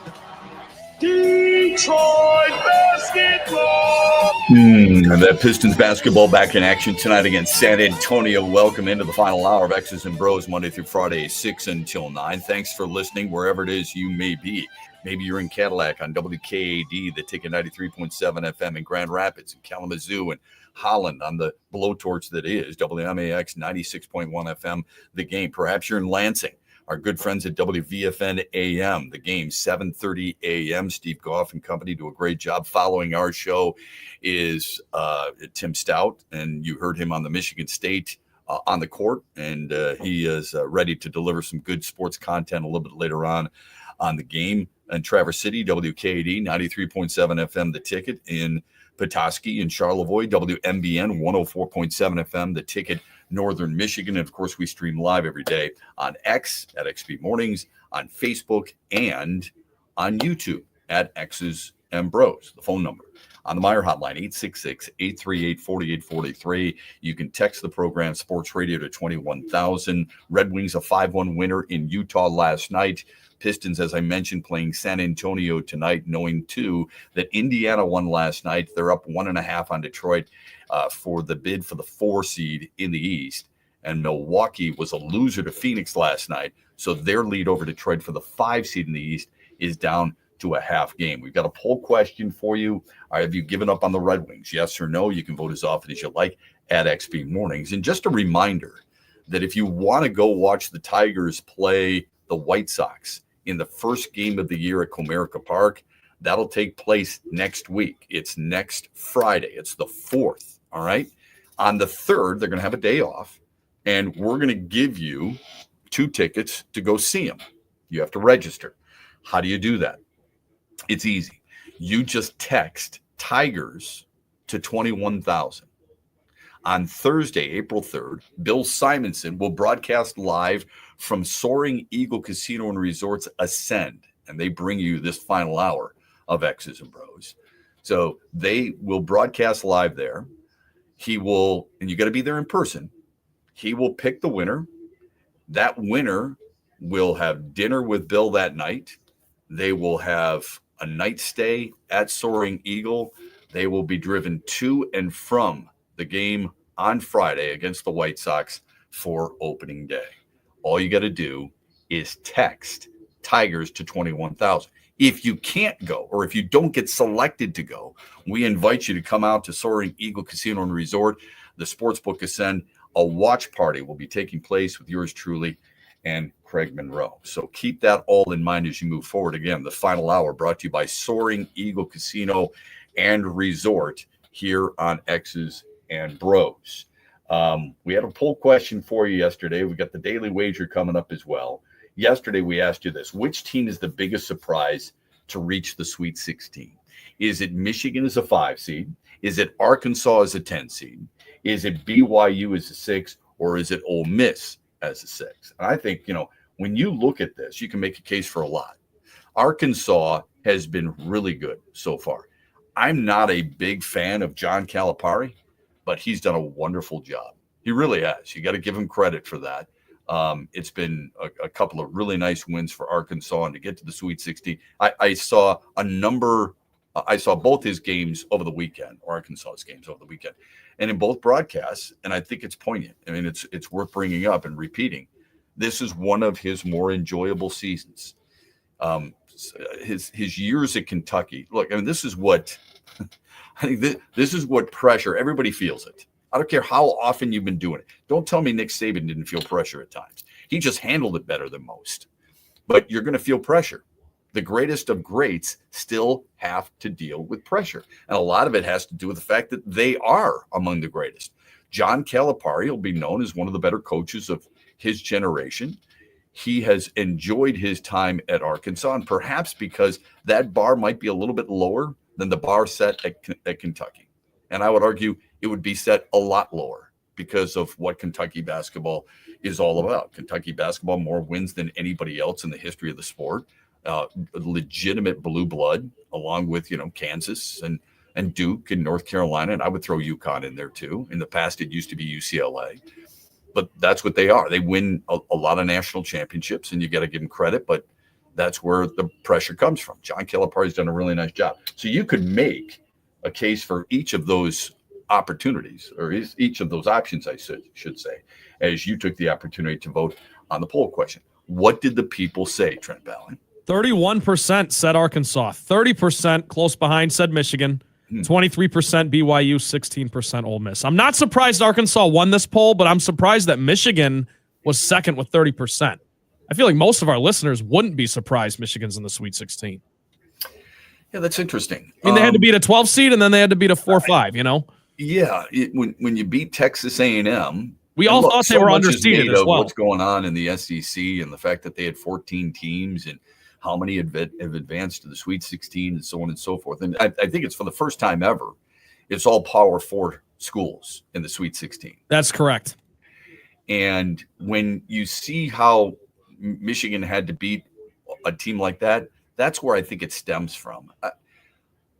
It's a really interesting question because do you believe in momentum? It's a yes or no question. Do you believe in momentum? Okay. I don't necessarily subscribe to that. Like everybody said last year with the Tigers, oh, look at the momentum they're building. It gets easily squashed if you got a really good pitcher on the other side, or if your pitcher struggles. I believe there are certain things that personally you can find a groove. I think there are shooters' rhythms in basketball. I think there are certain plays in football that are working against specific defenses for sure. But I don't know if I can totally believe that one full team carries momentum from one game to the next. I think there is momentum within a game, but from one game to the next. Michigan had lost 3 of their last 4 in the regular season. Then they get in the Big Ten tournament, and they win 3 straight. If you believe in momentum, then you would use that as an example to win 3 straight and then win 2 more in the NCAA tournament. My question would be, but why didn't you believe in momentum prior to that? And it was in a negative way that they had lost 3 out of 4. I don't know. I mean, that's the debate sometimes I have in my head on how things go. I don't think it's all that surprising that Michigan is among that because I don't think the expectations against Texas A&M were all that great. I think people were expecting them to win their opening round. Maybe it made a few people uncomfortable. Didn't make me, but some people a little uncomfortable. And I guess where I'm surprised is that the number is possibly beat Texas A&M out of the SEC. I don't know. The number's almost equal to Arkansas. That's where I'm a little surprised. I mean, Arkansas had to beat Kansas to begin with, and I know it's not a vintage Kansas team, but that was still an upset. And then they had to turn around and beat St. John's. Yeah. In Rhode Island, by the way, if you believe in the geography part of it. Yeah, so that to me is surprising. That home court it matters. I mean, Auburn's going to have an advantage for sure. Look, we brought it up with Michigan State hockey yesterday. I mean, they're playing in Toledo. It should be an advantage, at least with the crowd. But eventually, you got to play. And we've seen it time and time again where teams are like, I don't care that you're at home. I'm going to go in. I'm going to take care of business. Red Wings did it last night. Sound like a pretty good crowd in Utah. Red Wings went in there and took care of business, didn't they? Yep. All right, let's get to the Daily Wager. Daily Wager last night and Daily Wager today. What did you have last night for us? It was the Red Wings had over 6 goals, and the Wings won 5-1. So no blood. You get your money back. Tonight, the Pistons are back in action. Spurs have the 23rd paint point defense. They allow the 23rd most points in the paint in the NBA. 25th in defensive rating. This is all largely with Victor Wembanyama, who's no longer there. So for all those reasons, I will take the Pistons team over 122.5. Pistons over 122.5. First time they played the Spurs this year, They scored 125. I like him to repeat that. Yep. Okay, let's hope that happens. Although San Antonio's won 3 in a row, we'll give you the final results tomorrow. When we come back, picks for baseball's divisions. They're kind of up in the air. We'll explain when we come back. Huge here for the Michigan High School Athletic Association. You can stay up to date on the latest from Lansing 24/7 at MHSAA.com, at MHSAA on Twitter, and MHSAA on Facebook. The latest news, press releases, and stories connected to every high school in the state of Michigan, available for you 24/7 from the Michigan High School Athletic Association.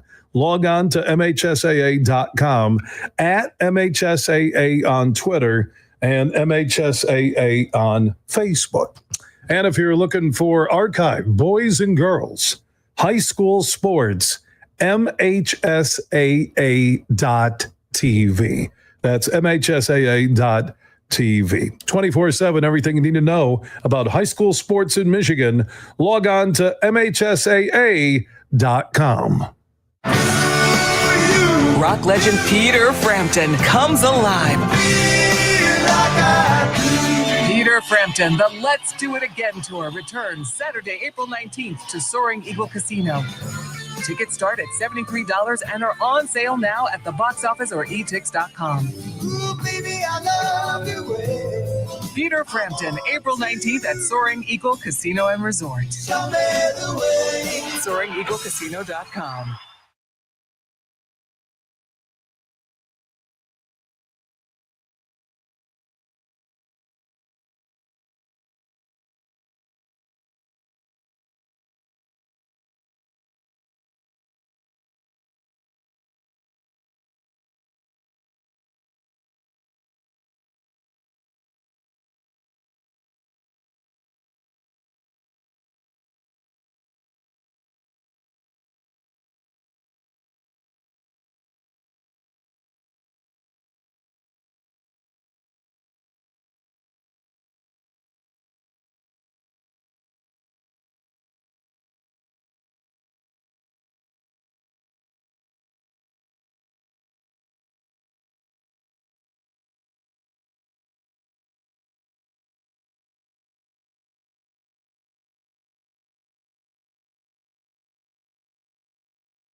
had a different winner of the American League Central Division since 2020.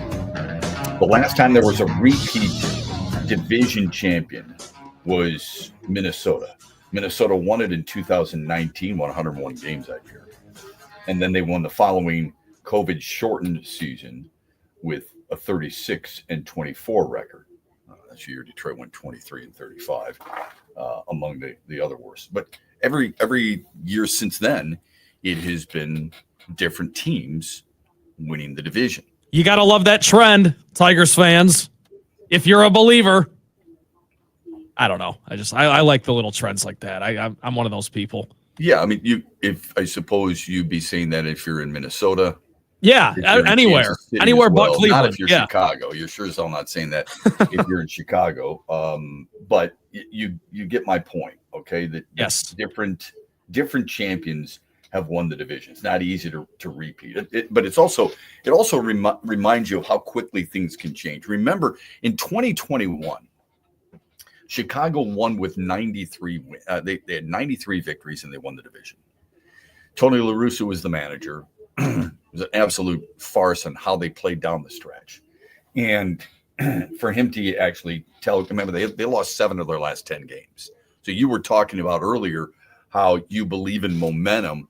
Chicago was 13 games clear of Kansas City in 2020, or of Cleveland, in 2021. They lost 7 of their last 10 games because Tony La Russa told his guys, look, you don't have to really try. We've got this division wrapped up. I remember him being at Comerica Park late in the season and having a conversation with some of the Tigers players and coaches, and they're like, wow, why would you say that? You don't have to run hard all the way through the back. Why would you set that dangerous precedent, right? And they were viewed as the team to beat for a long time in the division. You know why? Because they had good young players, at least we thought were good young players in Eloy Jimenez and Yohan Moncada and Luis Robert and Andrew Vaughn. And you thought, you know what? This team, if they can keep them together, is going to be a son of a gun to deal with for a long period of time. Well, look at what happened. It wasn't long before they became the laughingstock of baseball last year. You and I both experienced it. We watched them play throughout. We knew that it was an automatic win for the most part when you're doing something like this and you're going, okay, well, I can't wait till Chicago comes back on our schedule. 41 and 121 from a year ago. That's what they were. So last year, Cleveland won it with 92. I don't know who's favored. I've never been one of those talk show hosts or sports fans who believe I've got to take a look at these teams now and figure out who's going to win the division by the time things wrap up in early October or late September. Do you want to know who the betting favorite is? Not yet. Okay. But I will. When you look at this division, because we don't know exactly what they're going to look like. Oh, we have For no example, clue. People outside of Detroit, they're looking at the Tigers on opening day. I don't know exactly what the lineup's going to be, but on opening day, and they're going to say, well, you know what? You've got Manuel Margot in left field, Riley Green in center, Wenzel Perez in right, and Zach McKinstry or Andy Ibanez at third base. That's a problem. And, you're going to look at this team. It could be completely different. You're missing some key pieces. However, knowing what the team makeup is, there are teams that are more vulnerable than others. I think it's fair to say it's going to be really hard for Chicago to try and make headway in the division. So I was reading an article yesterday about the teams to beat and who is picking whom. CBSSports.com, we'll just use this as an example for this segment. In the American League East, of their 5 baseball writers, that's all they do. They cover baseball and baseball alone. And again, I caution everything. This is never all about, this is never the gospel. You can have your opinion. You can have, these people have been just wrong just as much as you have and just as much as I have. But 4 of the 5 writers in the American League East feel like Boston is going to win the division. 1 picked Baltimore. New York what used to be a chic pick, but now because of the injuries to Garrett Cole and Luis Heel and the loss of, Juan Soto, probably a secondary thought. It's still a really tough division. When you've got New York and Baltimore and Boston, it's going to be really hard. In the American League West, the Angels have really improved their pitching, by the way. But in the American League West, it's really a toss-up. 2 have Texas, 2 have Seattle, and 1 has Houston. Most would tell you, 4 of the 5 pick the A's dead last. So there's almost a consensus there. But you care more about the Central than anything else. Of the 5 writers, 2 have Cleveland, or 2 have Minnesota, rather. 1 has Kansas City, and 2 have the Tigers winning the division. Wow. The worst that the Tigers are chosen in this mock AL Central Division final is second to last, 4th. The 2 writers who picked the Twins to win the division also both picked the Tigers to finish 4th. Obviously, there's a 3rd in there as well, but everybody picks the White Sox. So of the people who choose the Tigers as division winners, Kate Feldman and Dane Perry, here's what they say. The Tigers probably aren't actually as good as they're down the stretch last season. But what if they are? Or what if they're close to that good? Nobody's going to run away with this division. Nobody particularly did anything over the winter. That's true. That is true. Yeah. Yes. Why can't it be Detroit's turn? Well, it can be. That's why I brought up the fact that, since 2019, 2020, both won by the Minnesota Twins. After that, it's gone various teams, and the Tigers have not been in that mix, as you know. But why can't it be their turn? The Twins can't stay healthy. True. Royce Lewis out again. Byron Buxton guaranteed to miss some time. There's no way the Guardians bullpen is going to be that great again. And that's the line right there that made me go, well, hold on a second. Timeout. What makes you think Detroit's bullpen is going to be that great? I was just going to say, if you want to say that about one team, you kind of have to go with the pitching chaos question. Yeah, I don't know if you have to, but yeah, I that's where my mind goes. It has to be called into question. It has to be at least part of the factor, unless there's guys in that bullpen that you are so sold on that you've I'm more sold on Emmanuel Clase than I would be anybody in the Tigers bullpen. And he blew up in the postseason, but during the regular season, he was unbelievable. He was challenging Tarek Skubal for Cy Young Award win. Then they write, and the Royals have Bobby Witt Jr., but that can't be it. I won't write about the White Sox. You can't make me. Okay, that's funny, but it's good. So the other person who picks the Tigers, Dane Perry, says, again, I can squint my way to almost a non-White Sox outcome here. That's not a great deal of confidence. I think the Tigers are a nice blend of star power. Who's the star? Tarek Skubal, Riley Green, he picks as a star. And young upside, especially since Jackson Jobe has cracked the rotation. You and I both like that. This is something we knew was going to happen ever since the end of last season. My concern has always been about the number of innings they're willing to give him. How much are they going to reel him in? How much are they going to say, that's enough? We're going to skip this turn and so on and so forth. That's the thing that concerns me. I don't think he's going out there and giving you 150 innings. It's just my guess. But he writes also, I also like the Gleyber Torres signing, and Alex Cobb, when healthy, gives them some rotational depth. There's a lot of people, I think I'm in the minority here. There's a lot of people who like the Gleyber Torres signing. Not me. I hope I'm wrong. Phone number on the Meyer hotline, 866-838-4843. I know we got some texts, and you can text the program, Sports Radio to 21,000. We'll get those texts when we come back. And also, would you ever hear a Tigers player say this? Wait till you hear what one of the young superstars in baseball said about his team, his city. That's when we come back on X's and Bros, brought to you by Soaring Eagle Casino and Resort.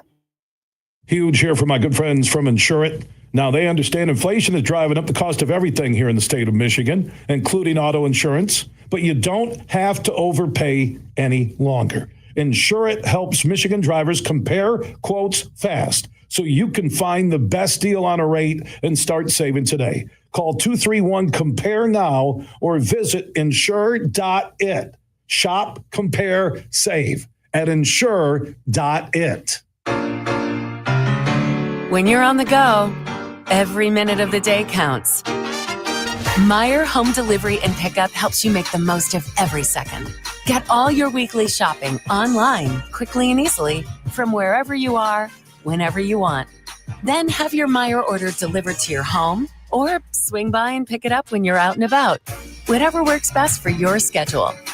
The good life is in reach with Meijer Home Delivery and Pickup. Thanks for listening to X's and Bros with Matt Shepard, only on the Michigan Sports Network. Van Andel Institute Purple Community is a grassroots fundraising network powered by the dedicated volunteers who support VAI's mission to improve human health now and in the future. When you raise funds through the Van Andel Institute Purple Community, 100% of the proceeds go directly to the Institute's research into diseases like cancer and Parkinson's, as well as VAI's science education programs. Learn how you can get involved at purplecommunity.org. Hey, Michigan, let's go big. I'm Herman Moore, Lions All-Pro wide receiver, and I'm talking real big-time winning on the hottest slots and table games on one incredible app, Eagle Casino and Sports. Sign up now and get up to $1,500. That's right. We'll match your deposit for up to $1,500, and you'll get 100 free spins. Eagle Casino and Sports. Made in Michigan, made for Michigan. Must be 21 or older and in Michigan to play.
All right, final hour or final segment of this Tuesday morning. Welcome back, X's and Bros. It's been a frustrating period of time for Tigers fans, and for good reason. Making the playoffs last year, I understand the euphoria. Last time they had a winning record was 2016. Last time they won the division was 2014. It's the last time they won 90 games or more. They won 90 that year. Put that in perspective. Since the last time Detroit won the division, Cleveland's won it 5 times. It's a team that doesn't have a huge payroll. It's not like they're out there outspending you on a regular basis. I mentioned the 90 wins. Haven't had 90 wins since 2014. Cleveland, during that same stretch, has had 90 wins or more 6 times. We can make fun. You can make fun of Cleveland and how long it's been since they won a World Series all you want. They're a better run organization. And I know that's hard for a lot of people to accept, but that's the flat out truth. I think Tigers fans know that. They're frustrated by by the division in 2016. They won it in 17. They won it in 18. They finished second 3 years in a row. Then they won it in 2022. They finished third in 23. They finished first last year. I mean, during that stretch, they're winning 94, 102, 91, 93, 92, 92. That's a tough thing to accept sometimes for Tigers fans. Paul Skeens and Pittsburgh, what does Pittsburgh have to do with Detroit? Really nothing. But Pittsburgh fans have endured, 6 straight years of losing seasons. No postseason baseball for Pittsburgh since 2015. I would remind you, same thing was going on for Detroit since 2014 until last year. So, I think that's something that needs to be, highlighted. When we talk about how bad Pittsburgh is run, just remember, Detroit was in that spell too. And Pittsburgh's last World Series was We Are Family, 1979. So they've gone through an awful lot. Paul Skeens said this recently. I think we owe something to the city. We owe a lot to the city. It's our job to go out and win for the city because this is bigger than all of us. There's a reason why Andrew McCutchen keeps coming back, and specifically to Pittsburgh. There's something about the city. We saw it last summer. We've seen it in the videos of the wild card game. I'm tired of watching them because it was a wild card series. The bars need to be set pretty high, not taking anything from those guys. The fact is that it's a golden era of recent Pirates baseball. That needs to change. We owe it to the city. We've heard people say that in passing as, some Tigers coaches or so on and so forth. But Paul Skeens is saying we haven't done the job. We haven't given them enough. We've got to set the bar higher. It's something similar I said like 4 years ago on a post-game show that went rather viral, but also upset some people. You can guess who it upset. It's ridiculous, quite honestly. And it's not the division. This is not a slight against Kansas City. It's not a slight against Cleveland or Minnesota or Chicago. It's just you're supposed to have a bar set higher. Where's the highest bar set in this state? What sport? What team? What institution? What is it? Michigan State basketball? Michigan State basketball, or I'd say the Red Wings. I still think people... Michigan football? Well, Michigan football, yeah. I mean, come on, man. I was thinking open the mind a little bit. Well, I wasn't even thinking Michigan State. I was thinking Detroit. And I think of the 4 teams, the Wings have the highest bar. It could be. 7 straight years. If they don't make the playoffs this year, it's 7 straight years. Now, they used to have a high bar, Trent. Yes. There's a period of time where they went 25 consecutive years, second longest to St. Louis, 25 consecutive years making the postseason. You know what everybody said? and I was hosting shows at the time. You know what everybody said? I'm tired of just making the playoffs. That's how Steelers fans blow feel. it up, and you need to start all over again. That's what people said. On a regular basis, that's what they said. We're not going to win. I said, all you got to do is get in. You get in the tournament, you never know what can happen. I'm tired of it. Blow it up. I said, it takes a long time. You better be careful on what you wish for and look at what's going on now. If it's another year, it's 7 straight years, and people are like, I am so sick and tired of this. I just want to make the playoffs. Your tone has changed quite a bit, hasn't it? The bar is, I think the bar is obviously high for the Lions now. No Marty Morningwig, pun there. Where's the bar for the Tigers? I mean, this is why I was seen as a negative person a year ago. I get why people felt that way, considering I had no longer been doing Tigers baseball. But I reminded them two years prior, I'm the one who said on post-game show, the very last game of the year, I said, this has got to change. Legendary rant, Shep, by the way. I said, we're making good players into great players into Hall of Famers. We haven't won a World Series since 1984. It's ridiculous. And everybody got caught up in last year's push toward the postseason. And look, it was great. It really was. It was awesome. It showed you just how great of a baseball town this place truly could be. But I was the guy who kind of reminded people, 86 wins. Okay, that's good. Hadn't had a winning season since 2016. So you finally got there. There's no division title here, and you finished third in the division. You got the wild card. You got the win against Houston. Those are positives. Those are good. Those are steps, right? If you believe in steps. I expected more. And I expect more this year. But what is the bar? What's the bar for the Tigers? Paul Skeens, would you ever hear a player say that?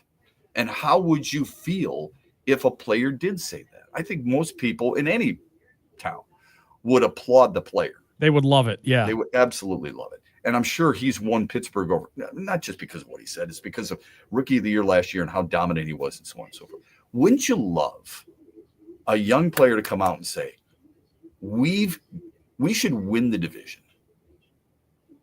We have to establish a higher standard in this town for baseball.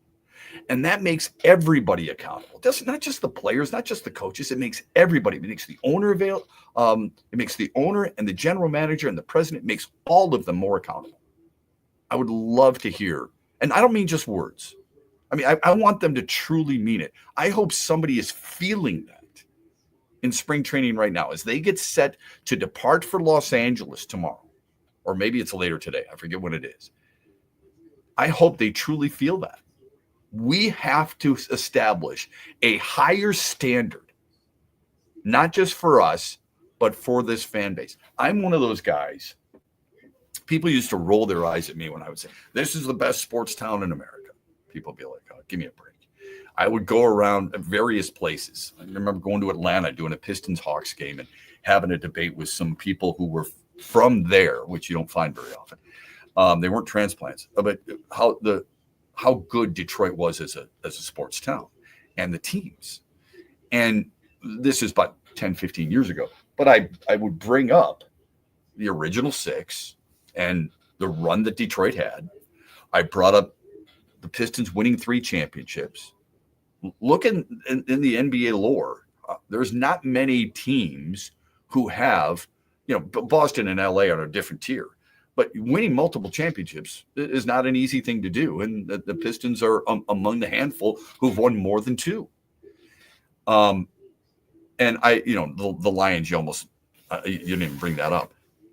But I brought up the Tigers, and I'd always say, original charter member of the American League, 1901, some of the greatest players in history, and so on and so forth. And then you look a little bit deeper, and you're like, man, God, I mean, I got to be careful here, because somebody who really knows their stuff could easily come back. They would combat all the things I'm saying about the Detroit Tigers.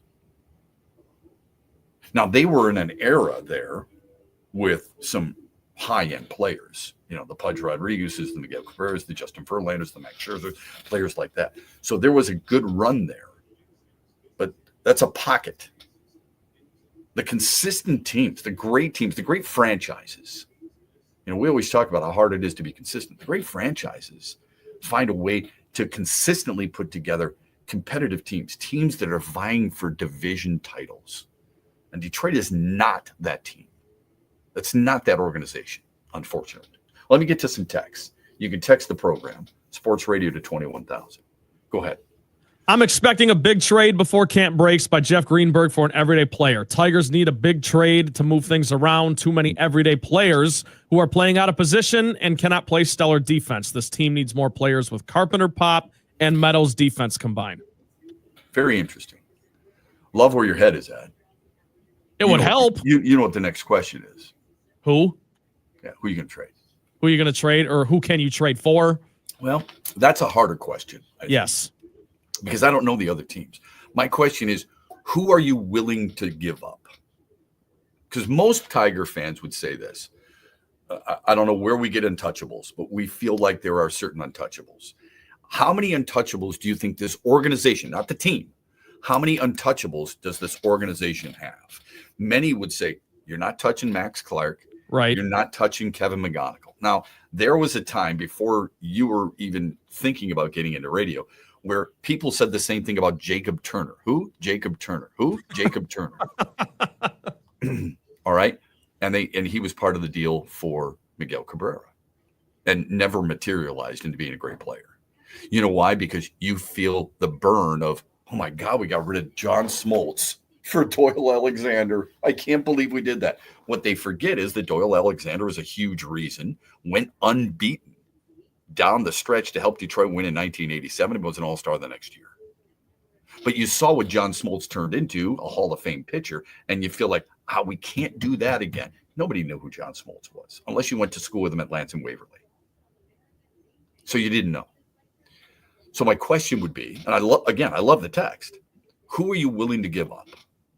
I'd like to keep Riley Green. Personally, I like Parker Meadows. I'm not saying they're untouchable. I'm just saying. I wouldn't trade Colt Keith right now. Okay. I'd add him to the list. Okay. And you're not trading Tarek Skubal. Right. You're not trading Jackson Jobe. That's another good one. Yeah. You're just not. I mean, you don't groom a guy for as long as this organization has, see the stuff that he has, and then just say, sorry, you're gone. Unless you're getting the equivalent of a 5-WAR player. If you get a 5 or 6-WAR player, anybody's on the board. Let me ask you this. What about trading Casey Mize? Absolutely. But because I think it's not just you and I are willing. I think by you asking, I think you're willing to do it too. Yeah. You got to put yourself in the opposing team's GM hat. Okay. What do you think you're getting for Casey Mize? I mean, if you're willing to trade him, and I like him as a person, okay, and I think he's got decent enough stuff.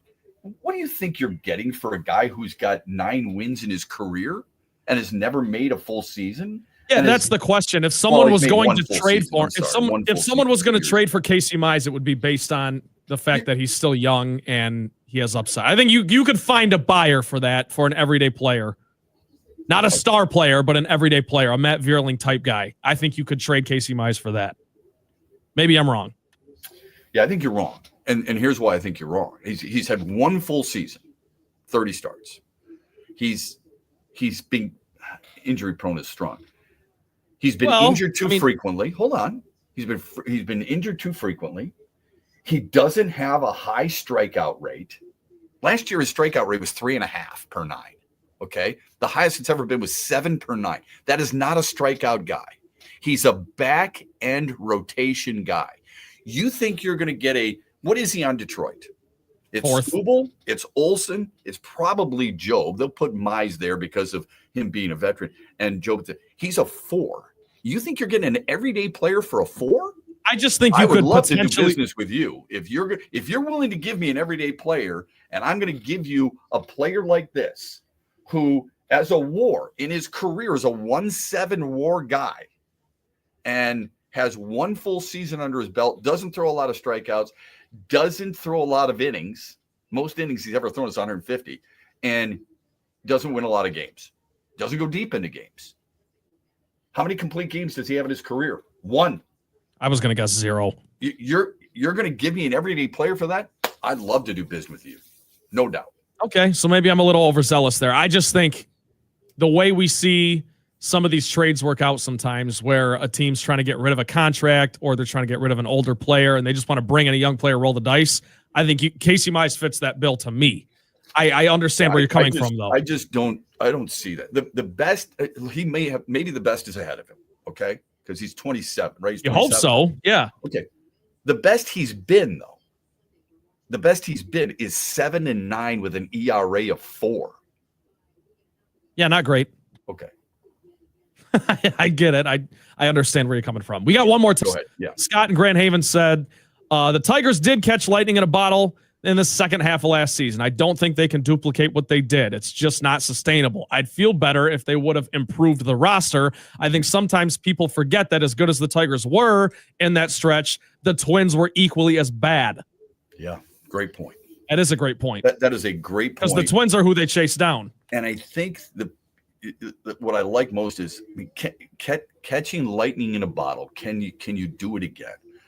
I suppose you can.